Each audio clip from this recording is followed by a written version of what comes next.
तो मूवी की शुरुआत होती है आज से आगे के फ्यूचर को दिखाते हुए, जहां पर हम नोटिस कर पाते हैं एला मैकफी को, जो कि एक मॉडल है और वो एथरा नाम की एक फार्मा कंपनी के लिए एड को शूट कर रही थी। ये कंपनी असल में अफ्रीका बेस्ड होती है। अब मूवी की कहानी में आगे जाने से पहले हम कुछ चीजों के बारे में जान लेते हैं। तो ये जो फ्यूचर है ना, यहाँ पर हवा टॉक्सिक हो चुकी है। यहाँ पर सांस लेना बहुत मुश्किल है, जिस वजह से यहाँ पर बच्चे, बड़े, बूढ़े, इवन जो पेट्स भी हैं, वो हाई टेक मास्क को लगा कर रखते हैं, जो कि हवा को फिल्टर करता है और साफ हवा को देता है ताकि लोग अच्छे से सांस ले पाएं। इनफैक्ट घरों के अंदर, कार्स के अंदर भी ये फिल्टर्स लगा दिए गए हैं। और मुझे ऐसा क्यों लग रहा है ये फ्यूचर का इंडिया तो नहीं है, स्पेशली दिल्ली। और ये सब इसलिए ही किया जा रहा है ताकि सभी टॉक्सिक हवा से सेफ रह पाएं। अब एथरा कंपनी जो है वो बहुत बड़ी कंपनी है, जो कि अपनी मोनोपोली क्रिएट कर चुकी है, जिस वजह से उसने मार्केट के अंदर एक लौती दवाई बनाकर बेच दी है, जिसका नाम है एल रेमेडी या फिर एल रेमेडी, जिसके डोजेस से इंसानों को बिना मास्क के सांस लेने की आजादी मिल पाती है। हालांकि उसकी भी एक टाइम लिमिट है जो कि 6 घंटे की है, लेकिन अगर कोई उसके ज्यादा डोजेस को नहीं ले पा रहा है तो वो मास्क को भी कंटिन्यू कर सकता है। अब हम एला के बारे में थोड़ा डिटेल में जानते हैं। तो वो इस कंपनी के लिए मॉडल तो है ही, साथ ही साथ उसकी माँ यानी कि फिया मैकफी भी एक सुपर मॉडल हुआ करती थी, जिन्होंने आखिरी ही साल खुद को खत्म कर लिया था। खैर हम यहाँ की टेक को भी देख पाते हैं, जो कि आज के समय से काफी आगे है और अलग है। यहाँ पर स्मार्ट वॉचेस की जगह स्मार्ट ब्रेसलेट्स दिए गए हैं, जिनके अंदर वॉइस कॉलिंग हो सकती है, वीडियो कॉलिंग हो सकती है, फोटो की जगह होलोग्राम दिखाई देता है। बेसिकली ये bracelet picture click, voice record और वो सब चीजें कर सकता है, जो कि आज के समय में फोन करता है। यहाँ पर फोन्स भी एग्जिस्ट करते हैं, जो कि अब बिल्कुल ट्रांसपेरेंट हो चुके हैं, जो कि मेरे ख्याल से काफी टाइम से एक कॉन्सेप्ट भी चलता आ रहा है और वो दिन दूर नहीं है जब ऐसा भी हो पाएगा।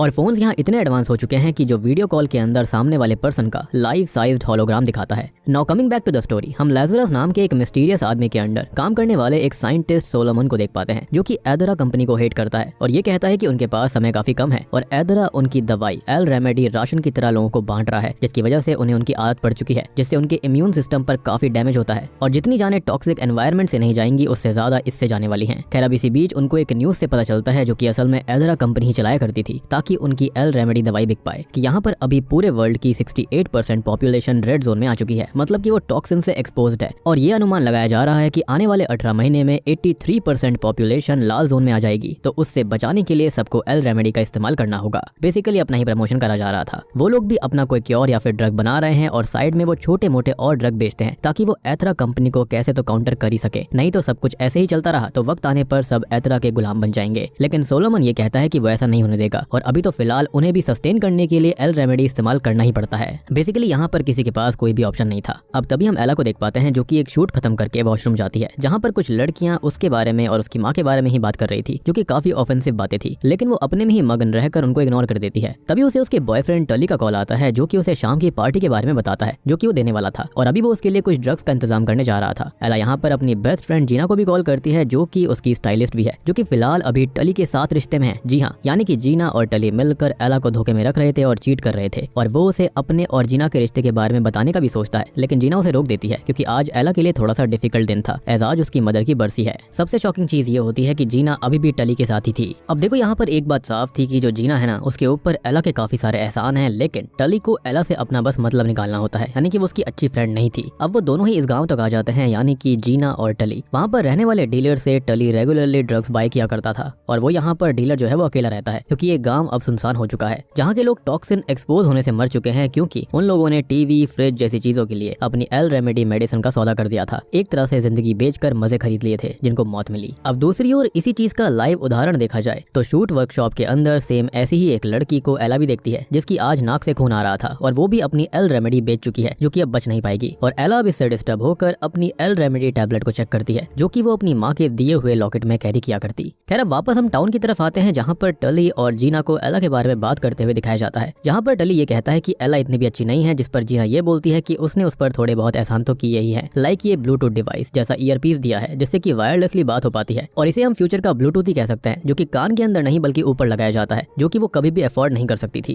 खैर अब ये लोग डीलर के घर तक पहुंच गए थे, तो जीना कार में रुकती है और टली ड्रग लेने के लिए अंदर चला जाता है, लेकिन वो आदमी उसे ड्रग्स के लिए मना करने लगता है। इधर जीना एला से फोन पर बात कर रही थी और एला को जीना से मिलना था, तो वो उसे टली की पार्टी में मिलने के लिए बोलती है, लेकिन एला का वहाँ पर जाने का बिल्कुल मन नहीं था, तो वो उसे मना कर देती है और घर जाकर जल्दी सोने का बोलकर फोन को रखने लगती है। अब बातों ही बातों में जीना उससे ये कहती है कि वो अकेली है, उसके लिए ये दिन भारी है, जिस पर एला ये कहती है कि वो ठीक है और उसके लिए ये सिर्फ एक दिन है और कुछ नहीं। और जैसा कि मैंने आपको बताया कि आज के दिन उसकी माँ की बरसी भी थी, इसलिए उसका मूड ऑफ था। खैर अब दूसरी तरफ हम रेडियो पर खबर सुनते हैं कि रेड जोन में आने पर अब तक पूरी दुनिया में 130 मिलियन से ज्यादा लोग अपनी जान गंवा चुके हैं और साउथ अफ्रीका के अंदर रूरल एरिया के अंदर 9 मिलियन से ज्यादा लोग अपनी जान गंवा चुके हैं, जहाँ पर कोई भी फिल्ट्रेशन सिस्टम नहीं था। खैर फोन रखने के बाद जीना टली के पास जाती है और उस डीलर के घर घर का वॉशरूम इस्तेमाल करने चली जाती है और टली जो होता है वो लिव इन एरिया में ही वेट करने लगता है। तभी हम टीवी पर एथरा कॉर्पोरेशन के हेड ऑफ रिसर्च एरिक को देख पाते हैं, जिसके पिता उस कॉर्पोरेशन के फाउंडर हैं। यहाँ पर वो अपना इंटरव्यू देने आया हुआ था, साथ ही साथ थोड़े बहुत कॉल्स भी वो अटेंड करता है, जिसके अंदर वो एल रेमेडी के बारे में बताता है कि वो 6 घंटे के लिए टॉक्सिन्स को न्यूट्रलाइज कर देती है, तो लोगों को मास्क की जरूरत नहीं पड़ेगी। और तभी उसे कॉलर के रूप में लैजरस का कॉल आता है। अब लैजरस जो है वो उससे तीखे सवाल करता है कि एथरा कॉर्पोरेशन एल रेमेडी को रेड जोन में ही क्यों नहीं बांट देती, वहाँ लोगों को उसकी नीड है। जिस पर एरिक कहता है कि वो भी कोशिश कर रहे हैं ताकि उसे सब जगह भेजा जा पाए। वो आगे ये पूछता है कि एल रेमेडी का आखिर सोर्स क्या है, लेकिन एरिक ये कहता है कि ये क्लासिफाइड इन्फॉर्मेशन है जिसे यहाँ पर लीक नहीं किया जा सकता। जिस पर लैजरस ये कहता है कि वो ऐसा इसलिए नहीं बताना चाहता क्योंकि इस दवाई का एक मेन इंग्रेडिएंट है, जो कि एक ऐसी चीज है जिसे एथरा कॉर्पोरेशन ओवर हार्वेस्ट कर चुकी है, जो कि अब खुद को वापस से नहीं बना सकती।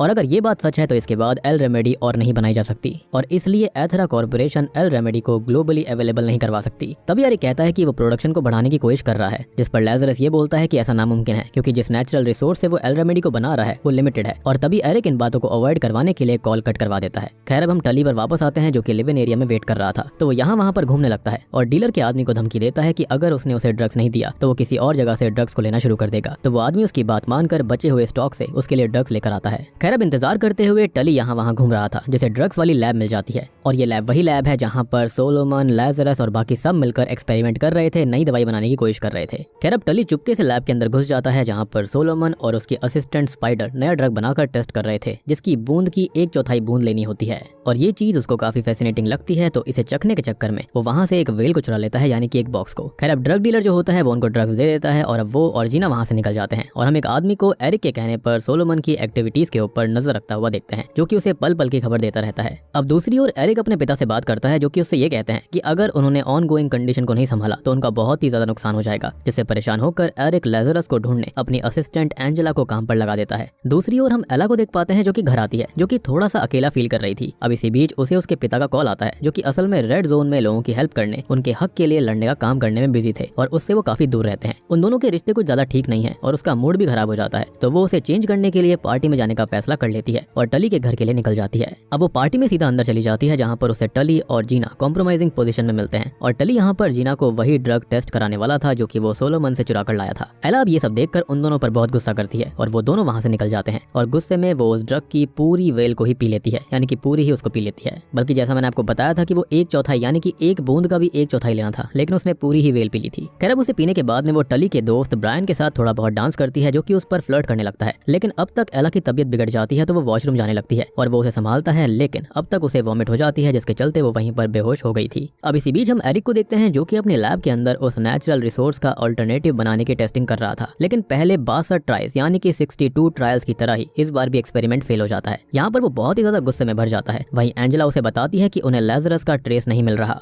अब थोड़ी देर के बाद में उसे उसके बेटे मैक्स का कॉल आता है, जो कि अभी अपनी माँ निकोल के साथ है और यहाँ पर एरिक और निकोल अलग हो चुके हैं। अब निकोल एरिक को ये बताती है कि वो और मैक्स उसकी माँ के घर जा रहे हैं, जिस पर वो उसे रोकता है क्योंकि पहले ही उसकी माँ का घर रेड जोन में है और मैक्स काफी सेंसिटिव है, लेकिन वो उसकी बात मानने से मना कर देती है। तभी हम एला को देख पाते हैं, जिसे होश आ गया था और अब उसकी बॉडी के अंदर हम कुछ चेंजेस को फील कर पाते हैं। उसकी बॉडी के अंदर कुछ म्यूटेशंस हो रहे होते हैं, जिसके अंदर उसकी बॉडी तपने लगती है और वो तड़प तड़प कर बाथ टब में बैठ जाती है। अब इसी बीच हम टली को देख पाते हैं, जिसे पकड़ने के लिए सोलोमन, स्पाइडर और उनके साथी जा रहे थे और वो भागकर उसी वॉशरूम में आ जाता है, जिनसे छुपने के लिए एला बाथ टब के अंदर डूब जाती है। यहाँ पर वो लोग टली से उस ड्रग की वेल को मांगते हैं, लेकिन वो ये कहता है कि वो उसके पास नहीं है, तो वो लोग उसे पीटने लगते हैं, जिस पर वो ये बताता है कि वो किसी ने कंज्यूम कर लिया है, लेकिन ऐसा किसने किया उसे नहीं पता। जिस पर सोलोमन कहता है कि वो जिसने भी लिया हो उसे ढूंढना होगा, क्योंकि वो ड्रग अभी किसी को भी नहीं लेना चाहिए। और स्पाइडर भी टली से कहती है कि उसे कोई भी आइडिया नहीं है कि उसने क्या चुरा लिया है, मतलब कि वो ड्रग जो कुछ भी है वो बहुत ही खतरनाक है। अब वो लोग बाहर चले जाते हैं और इतने में ही एला टब से निकलकर वहाँ पर मौजूद टली से पूछती है कि वो ड्रग क्या था, क्योंकि वो उसने पूरा पी लिया। ये सुनकर टली उन लोगों को बुलाकर लाता है, लेकिन अब तक वो वहाँ से गायब हो जाती है और वो लोग उसके ऊपर गुस्सा करने लगते हैं, जिनकी वो गन छीन लेता है, जिससे कि स्पाइडर गन लेने की कोशिश करने लगती है और इसी खींचतानी में टली के पैर पर बुलेट लग जाती है। सोलोमन बाकी 2 लोगों को एला को ढूंढने भेज देता है और स्पाइडर से कहता है कि वो भी उसे ढूंढे, जो कि अभी तक हाई फीवर में होगी, फंक्शन नहीं कर पा रही होगी या फिर इससे भी बुरी हालत में रही होगी। अब स्पाइडर पार्टी में आए सभी लोगों को भगा देती है, जिस पर वो ये कहता है कि शायद ड्रग ने काम नहीं किया होगा, लेकिन वो ये कहती है कि शायद वो काम कर चुका है।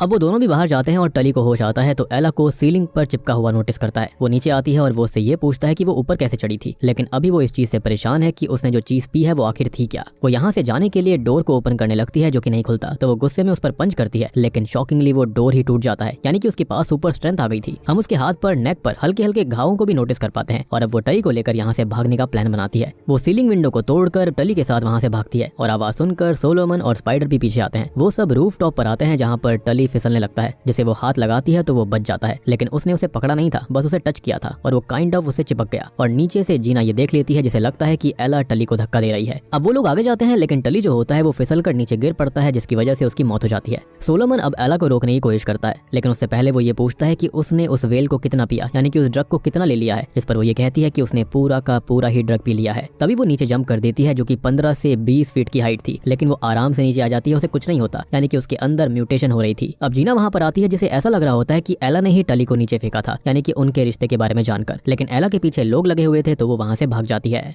अब रास्ते में उसे ब्रांड मिल जाता है, लेकिन तब तक वो बेहोश हो गई थी। शायद से इस म्यूटेशन का साइड इफेक्ट हुआ था, जिसको वो अपने घर ले आता है। अगले दिन जीना पुलिस को एला के बारे में बताती है और हम उस खबरी को यहाँ की बात एरिक को बताते हुए भी देखते हैं। अब अपने घर पर ब्रायन बेहोश एला के साथ ही इंटीमेट होने लगता है, क्योंकि रात को उनके बीच थोड़ी सी केमिस्ट्री बन रही थी। खैर होश में आकर वो उसे डर के मारे दूर कर देती है तो उसका चेहरा कट हो जाता है, क्योंकि एला की एल्बो से एक क्लॉ यानी कि एक अजीब सी धारदार चीज बाहर आ रही थी, जिसको देखकर वो काफी ज्यादा डर जाता है और वो भी परेशान हो गई थी कि उसके साथ ये हो क्या रहा था। अब वो तभी वॉशरूम में जाकर खुद को चेक करती है तो उसके घाव थोड़े बढ़ गए थे। उसकी एल्बो पर वो क्लॉ भी आ चुका था, जो कि उसके हिसाब से कभी भी बाहर आ सकता था, जिसको वो अभी कट कर देती है। अब वो यहाँ से निकलकर हॉस्पिटल जाती है, जहाँ पर वो डॉक्टर से अर्जेंटली हेल्प मांगती है, लेकिन यहाँ पर रेड जोन के मरीज पहले से ही भरे पड़े थे, तो डॉक्टर उसे इंतजार करने के लिए कहती है। जिस पर वो अपना मास्क हटाकर दिखाती है तो उसकी आंखें लाल होने लगी थी। पूरे बॉडी की नसें जो थी वो काली होकर दिखने लगती है, जिसको डॉक्टर इन्फेक्टेड मान लेती है। अब डॉक्टर उसे एडमिट करने का बोलने लगती है, जिसके चलते वो यहाँ से भागने लगती है, जिसको एक सिक्योरिटी गार्ड फॉलो करता है, जिससे बचने के लिए वो एक बच्ची के वार्ड में आ जाती है और अपने हाथ देखती है तो उससे छोटे छोटे टेंटिकल्स बाहर आ गए थे, जिनकी मदद से वो दीवार पर चढ़कर सीलिंग से चिपक जाती है, जैसा कि उसने वहां पर टली के घर पे किया था, और ऐसे ही वो खुद को बचाती है। अब गार्ड यहाँ पर चेक करने आता है, जिसके जाने के बाद जब वो नीचे आती है तो वहां से वो निकल ही रही थी कि तभी वो लड़की उससे ये पूछती है कि उसे ऊपर मतलब कि गॉड के पास ले जाने के लिए वो आई है, क्योंकि डॉक्टर ने कहा था कि वो बच नहीं पाएगी, जिसके लिए उसे काफी बुरा लगता है। तो वो अपनी सारी एल रेमेडी उसे देखकर कहती है कि अब वो ठीक हो जाएगी। खैर वो जीना के घर आती है, जो कि उसे देखकर भागने लगती है, लेकिन वो उसे सच समझाने की कोशिश करती है कि उसने टली को नहीं मारा, वो खुद पे खुद गिर गया था। अब वो अपनी कंडीशन के बारे में उसे बताती है और उसे अब बार बार रॉ मीट खाने की इच्छा हो रही थी, यानी कि कच्चा मांस। अब यहाँ वो जीना से थोड़ा लड़ भी लेती है, उसके ऊपर गुस्सा करती है कि उसने उसे अपना दोस्त माना, लेकिन उसने उसके बॉयफ्रेंड के साथ ही गलत किया, यानी कि उसके ऊपर चीट किया। जिस पर जीना कहती है कि उसका बॉयफ्रेंड खुद उसे चीट कर रहा था। और सबसे बड़ी बात कि जीना उससे चिढ़ती है क्योंकि उसे सब कुछ ऐसे ही मिलता रहा, जबकि वो तरसती है और वो अटेंशन सीकर भी है, जो कि अपने आसपास के लोगों को हर्ट कर देती है। जिस पर एला ये कहती है कि उसे ऐसा दिखाई देता है कि उसकी लाइफ परफेक्ट है, लेकिन दुख उसके पास भी है और उसे बस एक ऐसा पर्सन चाहिए था जो कि उससे प्यार करे, उसकी परवाह करे। लेकिन अब तक जीना उसका दिया गया वो ब्लूटूथ हेडसेट उसे वापस कर देती है। अब इतने में ही उसे टली के फोन से सोलोमन का कॉल आता है, जो कि एला को अकेले मिलने के लिए बुलाता है और हेल्प के लिए वो उसके पास जाने का डिसाइड कर लेती है, क्योंकि उसकी इस दिक्कत के बारे में वही जानता था। अब इसी बीच हम एरिक को देखते हैं, जो कि पुलिस कमिश्नर से मिलता है, जो कि उसे ब्रायन के बारे में बताती है कि उसे किसी लड़की ने ऐसा घाव दिया है और अब वो भी एला के पीछे लग गया था। लेकिन कमिश्नर यहाँ पर उसकी मदद करने के बदले अपने परिवार और रिश्तेदारों के लिए फ्री में एल रेमेडी लेती है। तभी हम एला की बॉडी में हो रहे बदलावों को भी देख पाते हैं, जिसके अंदर उसकी स्ट्रेंथ बढ़ गई थी, चेहरा बदलने लगा था, नेचर काफी ज्यादा आक्रामक हो गया था और उसके घाव बढ़ते जा रहे थे, साथ ही साथ उसके नाखून टूटकर गिर रहे थे। ऐसा लग रहा था जैसे कि वो किसी चीज में विकसित हो रही हो। अब इसी बीच हमें एरिक को दिखाया जाता है, जिसके लोग लाजरस को ट्रैक कर रहे थे, लेकिन वो उसमें सफल नहीं होते। लेकिन उन्हें उसका एक डिवाइस मिलता है, जिसके अंदर एक वॉइस मैसेज रिकॉर्डेड था, जिसके अंदर वो एरिक से ये कहता है कि वो भगवान बनना छोड़ दे, जिससे कि एरिक परेशान होकर अपने पिता से बात करता है, जो कि उससे कहते हैं कि वो एल रेमेडी के लिए सिंथेटिक फार्मूला बना रहा है, जो कि सक्सेसफुल नहीं हो रहा और सिंथेटिक फार्मूला से उनको लॉस हो सकता है। जिस पर वो ये कहता है कि उन्हें ट्राई तो करना ही पड़ेगा। अब यहाँ एला सोलोमन से मिलने जाती है, जो कि उसे किडनैप करके घर पर लाकर बांध देता है, लेकिन वो अपनी सुपर स्ट्रेंथ और रिस्ट क्लॉथ से उन तारों को ही काट कर आजाद हो जाती है। अब हम सोलोमन और स्पाइडर को देखते हैं, जो कि बात कर रहे थे कि उन्हें उस लड़की को लेजरस के पास ले जाना होगा, जिस पर वो ये कहता है कि वो नहीं मानेगी। तो स्पाइडर कहती है कि उसे सच बता देना होगा, जिस पर वो ये कहता है कि वो फिर पुलिस के पास जाएगी, जिसके बाद एथरा उनके पीछे लग जाएगी और काम और ज्यादा खराब होगा। अब वो लोग अंदर जाते हैं, जहाँ पर एला आजाद हो गई थी और अब वो उनसे कहती है कि उसे आखिर हुआ क्या है और वो बार बार कच्चा मीट खाना चाहती है, जिस पर वो ये कहता है कि उसका मेटाबॉलिज्म बहुत ही ज्यादा एबनॉर्मल रेट से बढ़ रहा है। और यहाँ पर वो ये भी कहती है कि उसके कहीं से भी क्लॉज बाहर आ रहे हैं, स्किन चेंज हो रही है। और जब स्पाइडर उसके पास आती है, जिस पर वो अचानक से गलती से स्पिट करती है, तो उसका लार्वा भी एसिडिक हो गया था। तभी वहाँ अचानक से पुलिस फोर्स आ जाती है, जो कि एला को टली के खून और ब्रायन के असॉल्ट के लिए अरेस्ट कर लेती है। साथ ही साथ सोलोमन को भी अरेस्ट कर लिया जाता है और ये सब असल में कमिश्नर और एरिक के बीच में हुई डील के चलते हो रहा था। अब एला और सोलोमन दोनों को ही जेल ले जाया जाता है, जहाँ पर उनसे मिलने एरिक आता है और हमको पता चलता है कि सोलोमन असल में उसकी ही कॉर्पोरेशन में एक साइंटिस्ट हुआ करता था, जिसने ही एल रेमेडी को चुराकर उससे अपना फॉर्मूला बनाया बनाया, क्योंकि वो कहीं ना कहीं समझ गया था कि यहाँ पर ये लोग गलत कर रहे थे। उस नेचुरल इंग्रेडिएंट को ये लोग खत्म करते जा रहे थे, यानी कि विलुप्त कर रहे थे। तभी एला को दिखाया जाता है जिसके कान सड़कर अलग हो गए थे और उसकी जगह किसी बग यानी कि कीड़े जैसे कान उग रहे थे। एरिक उसे देखकर उससे बात करता है और उसे ठीक करने का वादा भी करता है। अब वो उन दोनों को अपने साथ ले जाता है और पहले सोलोमन को कैद करता है। वहीं एला से वो ये बोलता है कि वो उसे ठीक कर देगा, बस उसे उसके कुछ टेस्ट करने होंगे। और उसने एला के डैड को भी कांटेक्ट किया था, लेकिन उनसे बात नहीं हो पाई थी। अब टेस्ट होने के बाद उसे कुछ शॉकिंग बात पता चलती है, लेकिन फिलहाल वो किसी को कुछ बताता नहीं है।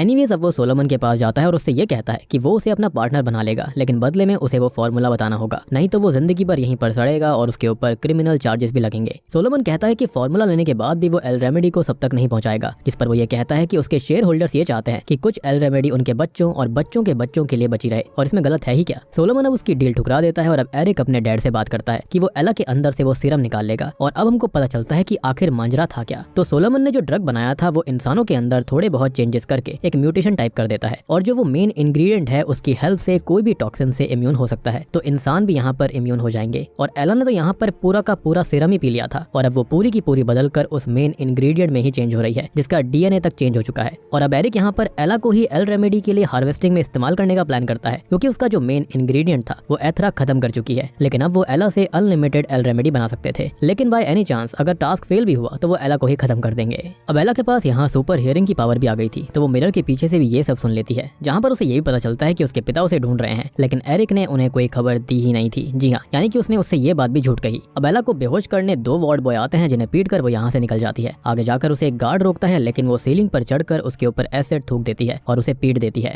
अब उसे अपनी सुपर हियरिंग से सोलोमन की सांसें सुनाई दे रही थी, जिसके पास वो जाती है और उससे पूछती है कि वो अपना फॉर्मूला एरिक को क्यों नहीं दे रहा, जिस पर वो कहता है कि वो इससे गरीबों के लिए हेल्प करना चाहता है। लेकिन एरिक ऐसा नहीं करेगा, तो वो उसे अपना फॉर्मूला नहीं देना चाहता। वो उससे ये कहती है कि वो अब पूरी तरह से बदल चुकी है, जिस पर वो ये कहता है कि अब वो इम्यून है और उसे अपना ये रूप पसंद नहीं आ रहा। अब वो सोलोमन से कहती है कि उसका रूप पूरी तरह से बदल चुका है और वो इम्यून भी है, लेकिन उसे अपना ये रूप पसंद नहीं है। वो दोनों अब यहाँ से भागते हैं कि वहीं हम स्पाइडर को देख पाते हैं, जो कि सोलोमन को आजाद कराने के लिए फैसिलिटी में ब्रेक इन कर जाती है। एरिक अभी अपने बेटे मैक्स को लेने गया हुआ था, जिसे एला के भाग जाने के बारे में पता चलता है, तो वो जल्दी से वापस फैसिलिटी आ जाता है। यहाँ पर ये दोनों ही भागकर एक लैब तक आते हैं और दोस्तों अब यहाँ पर खुलते हैं इस मूवी के असली पत्ते। सोलोमन बताता है कि असल में एल रेमेडी दवाई के अंदर वो मेन इंग्रेडिएंट कुछ और नहीं बल्कि ड्रैगन फ्लाइज हैं। जी हाँ, जो कि टॉक्सिक से इम्यून होती हैं, लेकिन एथरा कंपनी जो है वो उनको पहले ही विलुप्त कर चुकी है। तो अब उन्हें एला चाहिए जिससे कि वो हार्वेस्ट करेंगे, जो कि एक इंसानी ड्रैगन फ्लाई बन रही है, और इसलिए ही उसके अंदर वो सीरम था। यानी कि इनडायरेक्टली कहा जाए तो उसका जो खून है वही एक तरह से सीरम है, वही मेन इंग्रेडिएंट है। वो ये भी कहती है कि ऐसा कोई भी नहीं बनना चाहेगा और सब उससे घिन करने लगेंगे, जिस पर वो ये कहता है कि वो उससे घिन नहीं करता और ये एला के हाथ में है कि वो खुद को कैसे देखती है, और फिर दुनिया भी उसे वैसे ही देखेगी। वो आगे कहता है कि वो लेजरस के लिए काम करता है, जो कि इस ड्रग को दुनिया में सबके पास पहुंचाना चाहता है, और कुछ लोग इसको लेंगे कुछ नहीं लेंगे, वो उनकी चॉइस होगी। जिस पर वो ये कहती है कि उसकी चॉइस तो ये नहीं थी, यानी कि ऐसा बनना। तो वो उससे माफी मांगता है कि वो ऐसी बन गई, जबकि इसमें किसी की भी गलती नहीं थी। यहाँ पर जो मेन गलती थी वो टली की थी, उसने वो ड्रग चुरा लिया। इनफैक्ट वो यहाँ पर सबसे पहले वो जीना को उसे ट्राई करवाना चाहता था। तो हो सकता है कि यहाँ पर जीना ऐसी बन जाती, या फिर ये भी हो सकता है कि खाली एला जैसे स्ट्रॉन्ग विल के लोग ही इसको पूरी तरह से संभाल सकते थे और ट्रांसफॉर्म हो सकते थे। खैर अब ऊपर वाले एक फ्लोर पर स्पाइडर जो होती है वो बॉम्ब ब्लास्ट करती है, जिसकी आवाज सुनकर वो वहां से भाग जाते हैं। उन्हें आगे जाने पर स्पाइडर मिल जाती है, जिसके साथ वो आगे जाते हैं तो उन्हें एक जगह पर छुपा हुआ मैक्स मिलता है, जो कि यहाँ पर डर के मारे बैठा हुआ था। अब वो एला को देखकर कहता है कि क्या वो एक फेरी है, जो कि उसे सुनकर अच्छा लगता है, और वो कहती है कि हाँ वो एक अच्छी फेरी है। अब वो उसे उसका वो लॉकेट वापस करता है, जो कि असल में एला की माँ का था, और वो उसे एरिक की डेस्क के ऊपर मिला था, जिसके चलते अब वो लोग वहां से भागने लगते हैं। आगे जाने पर उनको एरिक मिलता है, जो कि उनका रास्ता रोकता है, लेकिन अब तक स्पाइडर और सोलोमन लिफ्ट में चढ़ चुके थे। एला मैक्स के सहारे पीछे रुकती है, जिसे एरिक बेहोश करने के लिए शूट करने वाला था, लेकिन वो अपनी जंपिंग एबिलिटीज की मदद से लिफ्ट तक पहुंच जाती है, और यहाँ पर मैक्स एरिक को उसे शूट करने से रोकता है कि वो एक अच्छी फेरी है और वो उसे ना मारे। खैर वो तीनों ही लिफ्ट से पार्किंग में आ जाते हैं और वहां से बाहर निकल जाते हैं, जिनके पीछे एरिक अपनी पूरी टीम भेज देता है। आगे जाने पर उसकी टीम उनका ट्रक क्रैश कर देती है, जिसके अंदर शॉकिंगली खाली स्पाइडर ही थी, लेकिन वो दोनों यहाँ से भाग चुके थे और सब उनके पीछे जाते हैं, और वहीं स्पाइडर भी उस पर नजर रख रहे एक सोल्जर को बेहोश करके वहां से निकल जाती है। अब वो लोग भागते भागते फेंसिंग तक आ गए थे, जैसे एला अपनी एल्बो के क्लॉ से ही काट रही थी, और वो ये भी कहती है कि ये सिर्फ ड्रैगन फ्लाई का डीएनए नहीं हो सकता, यहाँ पर और भी बहुत कुछ मिक्सिंग करी गई है जिसको वो छुपा रहा था। मतलब कि यहाँ पर एक से ज्यादा डीएनए थे उसके अंदर, लेकिन ऑब्वियसली ये सारी बातें सोलोमन ने उसे नहीं बताई थी। खैर अब वो लोग एक ब्रिज तक आ गए थे और सोलोमन उससे ये कहता है कि वो पीछे रुकेगा और एला यहाँ से भाग जाए, क्योंकि उसका लेजरस तक पहुंचना बहुत जरूरी है, जिसको वो ये वेल दे दे, जिससे कि वो ये ड्रग बना पाएगी, यानी कि वही फॉर्मूला। और यहाँ पर वो ये भी रिवील करता है कि उसने खुद खुद भी वो ड्रग लिया था, लेकिन कम मात्रा में, जिससे उसके अंदर पूरी तरह से चेंजेस नहीं हुए थे। वो आगे ये कहता है कि वो खुद सब्जेक्ट वाई था और एला सब्जेक्ट जेड है, जो कि सबसे ज्यादा खतरनाक है, यानी कि ये कहें कि सबसे ज्यादा इम्यून है। खैर वो यहाँ से जंप कर देती है और पीछे से एरिक आकर सोलोमन को कैद कर लेता है, क्योंकि यहाँ से उसने एक एला को तो भगा दिया, लेकिन शायद से अगर एरिक उसको मार पीट कर फॉर्मूला बाहर निकलवा लेगा तो वो दूसरी एला या फिर और भी तरह की चीजें तैयार कर सकता है। खैर अब हम पूरी दुनिया के बिल बोर्ड्स पर स्पाइडर का मैसेज देखते हैं, जो कि ये कहती है कि इन मौतों के बीच उनके पास एक उम्मीद है, वो है सब्जेक्ट जेड। और अब सबके पास एक ही चांस है, या तो म्यूटेट होकर बदल जाओ या फिर मारे जाओ, जिसके चलते वो भी उस ड्रग को कंज्यूम कर लेती है। अब हम एला को देखते हैं, जो कि पूरी तरह से इंसानी ड्रैगन फ्लाई बन चुकी थी, जिसके पंख भी आ चुके थे, वो उड़ भी सकती है, जो कि फाइनली लेजरस से मिलती है, जिसने की ये मुहिम शुरू करी थी। और शॉकिंगली ये कोई और नहीं बल्कि यहाँ पर काम करने वाली, यानी कि एथरा कंपनी में ही काम करने वाली एंजेला है, जिसको स्टार्टिंग में दिखाया गया था। जी हाँ, आप ये भी सोच रहे होंगे कि उसने यहाँ पर मेल बनकर बात क्यों करी थी, तो सिंपल सी बात है कि वो अपनी आइडेंटिटी छुपा रही थी, और उसकी जो मेल वॉइस थी वो असल में वॉइस मॉड्यूलेशन का कमाल था। यानी कि अब यहाँ पर ये जो दवाई है जो कि एला ने ली थी, उसको सारे लोग लेंगे, जिसके चलते वो भी अब चेंज हो जाएंगे, म्यूटेट हो जाएंगे। यानी कि अब ये धरती इंसानों के लिए सही नहीं रह गई थी, जिसके चलते उन्हें म्यूटेट होना ही होगा अगर उन्हें यहाँ पर जिंदा रहना है तो। और बूम, इसी के साथ में द फिक्स मूवी यहीं पर खत्म हो जाती है।